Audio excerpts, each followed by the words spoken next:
Good afternoon. This is the Duke of Fremont Street in Las Vegas, Nevada, here in the United States of America. Today is Thursday, December 29th, 2022. Before beginning my video, as always, I would like to propose a toast to you all and thank you all for stopping by. I certainly appreciate your support and the continued loyalty. Salute.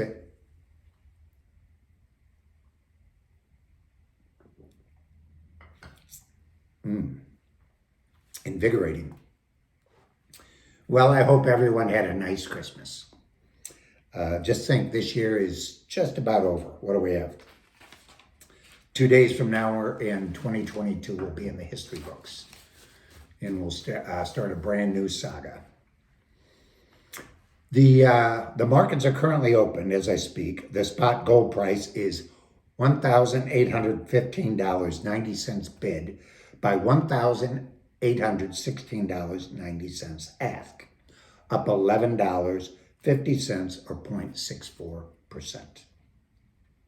The spot silver market price is $23.89 bid by $23.99 ask, with a gain of 38 cents or 1.64%.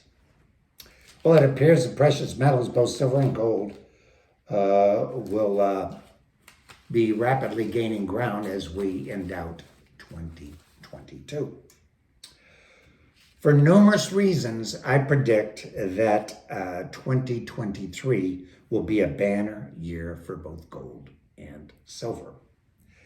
As the value of our fiat currency erodes, real money, gold and silver, are bound to increase in value. I'm astonished that a meteoric rise in precious metals hasn't already occurred. Stay tuned. Today, I'd like to talk about something indirectly affecting the price of our metals, and it directly affects all of us. I'm talking about America's southern frontier.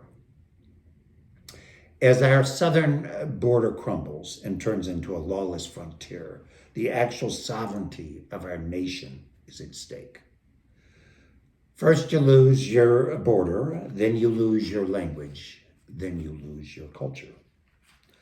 I'm astonished that our public servants in Washington stand by and allow this apocalyptic invasion to occur. It's ironic that Joe Biden recently met with the African leaders and said that he had every intent of visiting all the sub-Saharan African nations. Yet he has yet to visit our own frontier, especially amidst this horrific crisis that we're going through. In my opinion, no good will occur because of this dereliction of duties of our elected representatives. Can you imagine, as an American, any foreign nation welcoming you like we're welcoming the invaders on our southern frontier? Imagine, if you will, me going to Switzerland, and which I think is a fabulous country, incidentally, and I would go there seeking political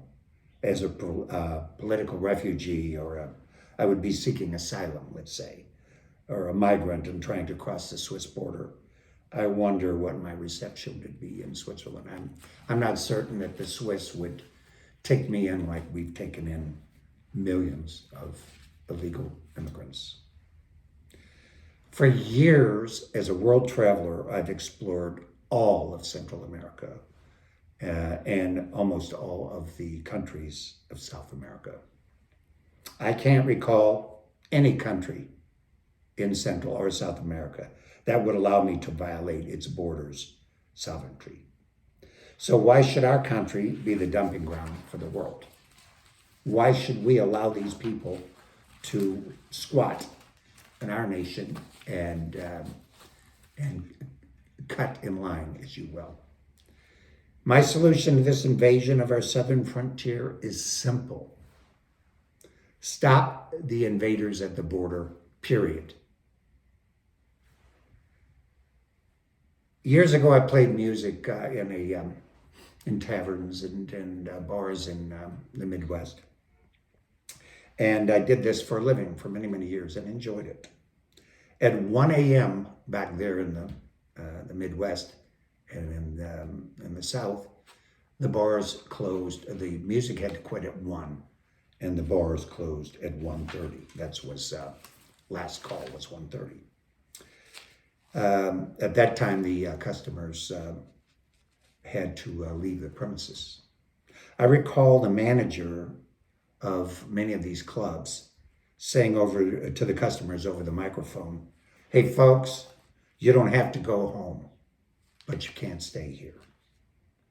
That's pretty much sums up how I feel about these invaders on our southern frontier. My godfather, who incidentally was an immigrant, a legal immigrant, God rest his soul, told me on many occasions not to let or allow anyone in my home that I did not trust with my life. Personally, I feel the same way about our home, the United States of America. And I don't believe we should let anyone in this country that we don't trust with our life or our well-being. As our borders collapse and our resources are stretched beyond capacity, our society will become more and more degraded. Food, water, shelter, medical care, energy, and all other commodities are already in short supply. I'm sure you, the viewer, are well aware that this is not going to improve with the invasion of millions upon millions of illegal immigrants, invaders. Perfect example, a few days ago, I went to buy a few groceries, and I could not believe what I saw. Eggs were just about $1, or probably $10 a dozen. I believe with the added chaos of millions of these illegal invaders, our country is headed into a new dark ages era. I certainly hope that I'm wrong. In the meantime, I'm doing the best I can to preserve what precious little I have by acquiring precious metals.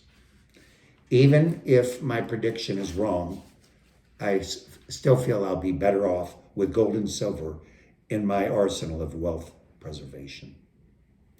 Don't get me wrong.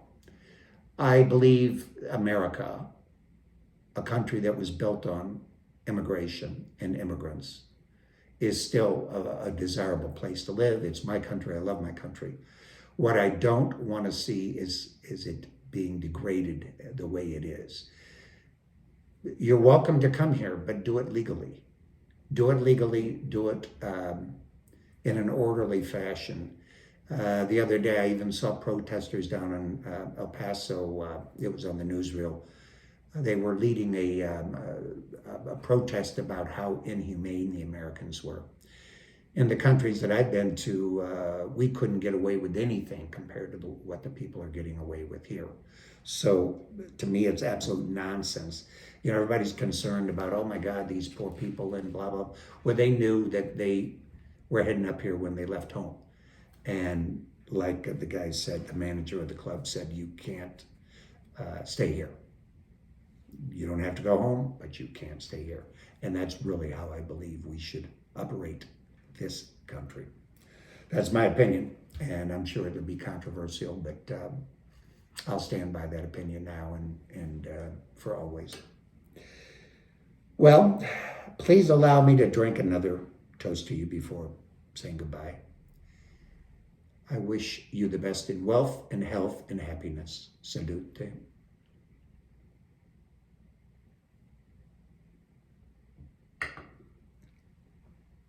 Anytime you're in Vegas, feel free to look me up.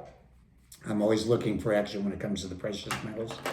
I buy, sell, and trade precious metals and have for over 50 years. I'd much rather trade or I'd much rather buy than sell, but I'll do any or all of the above. In the meantime, I wish you all the very best and a happy new year and hope to see you soon. So long.